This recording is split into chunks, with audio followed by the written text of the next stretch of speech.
Hello guys, welcome to my channel Bithika Som kitchen. আজকে পৌষ সংক্রান্তি, তাই আজকে তোমাদের আমি চুষির পায়েস বানিয়ে দেখাবো। তো চলো আমি চুষির পায়েস আর তার সঙ্গে আমি পুলি পিঠা দুটো একসাথে মিলিয়ে আমি চুষির পায়েসটা বানাবো। তো চলো আমি তোমাদের দেখাবো কী কী উপকরণ আমি নিয়েছি। প্রথমে নিয়েছি এখানে দেখো সেদ্ধ চালের গুঁড়ো নিয়েছি। আমি সেদ্ধ চালের গুঁড়োটা দিয়ে গেলে খুব সুন্দর নরম হয়, এমনি সেদ্ধ চালের গুড়টা নিয়েছি। আর নিয়েছি এখানে খেজুরের গুড়, এই পাতলা গুড়টা নিয়েছি আমি। এই গুড়টা আমি টাকির থেকে এনেছিলাম। টাকির গুড় একদম অরিজিনাল গুড়, খুব পারফেক্ট গুড়। তোমরা কখনো গেলে টাকিতে গেলে তোমরা এই গুড়টা আনবে, ভীষণই ভালো হয়, একদম অরিজিনাল গুড়। আর নিয়েছি এখানে আমি কয়েকটা কাজু নিয়েছি। এখানে আমি পুলি পিঠা বানানোর জন্য আমি পুরটা বানিয়ে নিয়েছি। আমি পাটিসাপটা যে পুরটা করেছিলাম যেরকমভাবে সেম ওরকমভাবেই পুরটা বানিয়েছি। সুজি, নারকেল কোড়া, গুঁড়ো দুধ, আর প্লেন লিকুইড দুধ আর গুড়, এই দিয়ে আমি পুরটা বানিয়ে নিয়েছি। আর এখানে নিয়েছি নুন, একদম নুনটা আমি পরে দেব। আর এখানে আমি নিয়েছি 1.5 kilo mother dairy red cow দুধটা আমি জাল দিয়ে 1.5 কিলো জাল দিয়ে আমি রেখে দিয়েছি। তো চলো এবার আমি পিঠাটা শুরু করব। এবার আমি কড়াইতে জল বসিয়ে দিয়েছিলাম, জলটা আমার ফুটে গেছে। এবার আমি আস্তে আস্তে চালের গুঁড়োটা এর মধ্যে ঢেলে দেবো। অল্প অল্প করে দেবো, আমি একবারে দেবো না, কারণ ডেলা পাকিয়ে যাবে।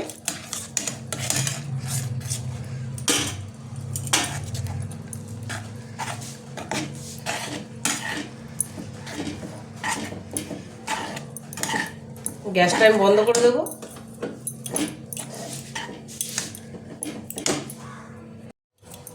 দেখো মন্ডটা আমার হয়ে গেছে, রেডি হয়ে গেছে। এটা আমি এবার নামিয়ে নেব। এটা আমি নামিয়ে নিয়েছি মন্ডটা। এটা আমি ভালো করে এবার খুব ভালো করে মাখিয়ে নেব। আমি অল্প চালের গুঁড়ি রেখে দিয়েছি, এটা যদি লাগে আমি এর মধ্যে এটা খুব সুন্দর করে মাখাবো, এরকম করে মাখিয়ে নেব।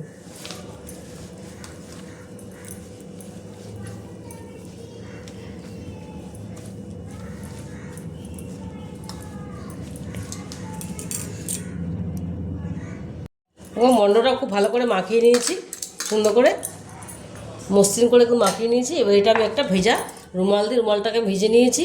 রুমালটা ভেজানোর পর রুমালটা দিয়ে আমি ঢেকে রাখবো, নইলে এটা শক্ত হয়ে যাবে।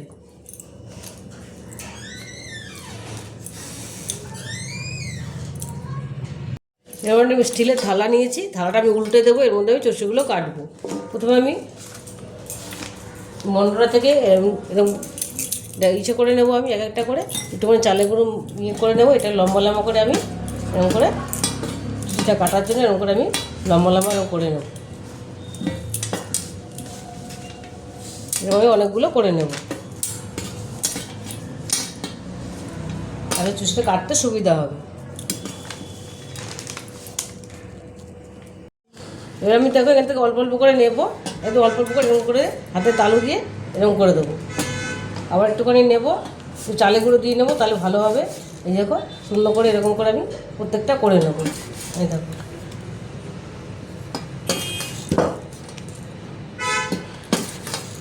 তাহলে খুব ভালো হয়।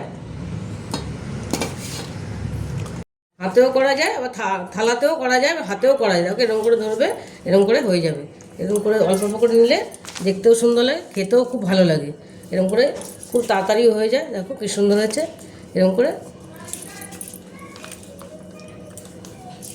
তোমাদের করতে খুব সুবিধা হবে, হাতের তালুতে খুব ভালো হয়। আমি এরকম করে সবকটা করে নেব। দেখো অনেকগুলো চুষি আমি বানিয়ে নিয়েছি। দেখো অনেকগুলো হয়ে গেছে আমার ছেলে আমাকে একটু হেল্প করে দিয়েছেন, তাড়াতাড়ি হয়েছে। এবার আমি তোমাদের পুলি পিঠাটা বানানো দেখাবো। এখানে আমি ময়দা নিয়ে নিয়েছি। এবার আমি ময়দাটা নিলে ভালো পুলি পিঠাটা বানানো যাচ্ছে। গোল্লা করে নেব, একটু চাপ দিয়ে নেব।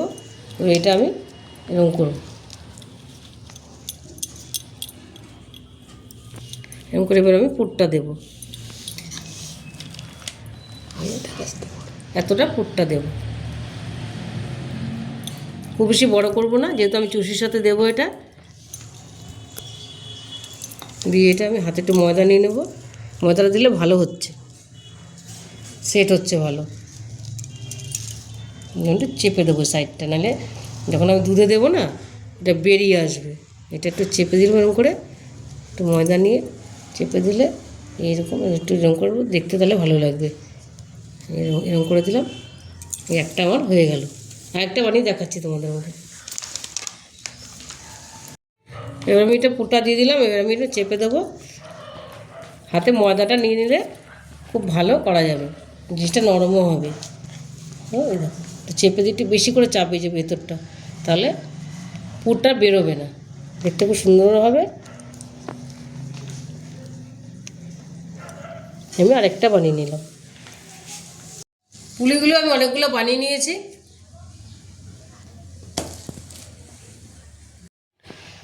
দুধটা আমি দেখো আবার বসিয়ে দিয়েছি, ফুটে গেছে। এবার আমি চষিগুলো দিয়ে দেবো। চষিটা একটু চেলে নেবো। এটা একটু চষিগুলো চালের গুঁড়োর মধ্যে রাখলে একটা একটা গায়ের একটা লাগবে না, পুরো এরকম ঝরঝরে থাকবে। এটা একটু আমি চেলে নিলাম, নাহলে চালের গুঁড়োগুলো পড়লে পুরো ঘন হয়ে যাবে। এবার আমি দিয়ে দেবো, বাদ বাকিগুলো আমি দিয়ে দেবো।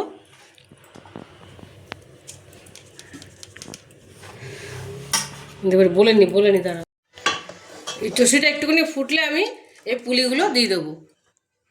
একটু এক ফুটান দিলে আমি দেবো। ফুটে গেছে এটা, আমি এবার পুলিগুলো দিয়ে দেবো। এটা খেতে খুবই ভালো লাগে, দুটো একসাথে।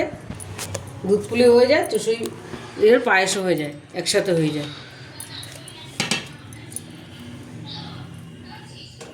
এবার এটা একটু ফুটলে একটুখানি হাত দিয়ে আমি দেখবো, যদি সেদ্ধ হয়ে যায় আমি তারপর গুড়টা আমি দেবো। একটুখানি আমি নুন দিয়ে দেবো, সামান্য নুন দিয়ে দিলাম। এটা একটুখানি ফুটতে দেবো, তারপর আমি গুড়টা দেবো। আমার চুষিটা পুলিটা সেদ্ধ হয়ে গেছে, এবার আমি গুড়টা দিয়ে দিলাম। মিষ্টিটা বুঝে দেবো, এবার একটু নেড়ে দেবো।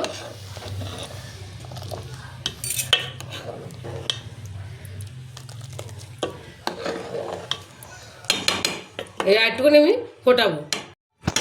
দেখো এটা আমার ফুটে গেছে। এবার আমি কিছু কাজু এর মধ্যে দিয়ে দেবো, আর কিছু গার্নিশিংয়ের জন্য রেখেছি আমি।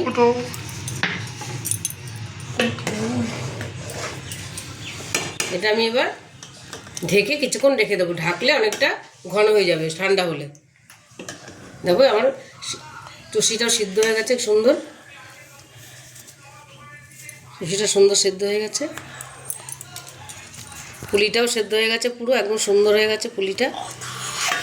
এবার আমি এটা ঢেকে রেখে দেবো। দেখো চুষি পায়েসটা আমি রেডি করে নিয়েছি, প্লেটিং করে নিয়েছি। দেখো কতটা এখন ঘন হয়ে গেছে। ঠান্ডা হওয়ার পরে আমি যেভাবে বানালাম, তোমরা একবার এভাবে বাড়িতে বানিয়ে দেখো, ভীষণই ভালো হয় খেতে। আর যদি রেসিপিটা তোমাদের ভালো লাগে তাহলে আমাকে লাইক, শেয়ার আর সাবস্ক্রাইব করতে ভুলবে না। টাটা।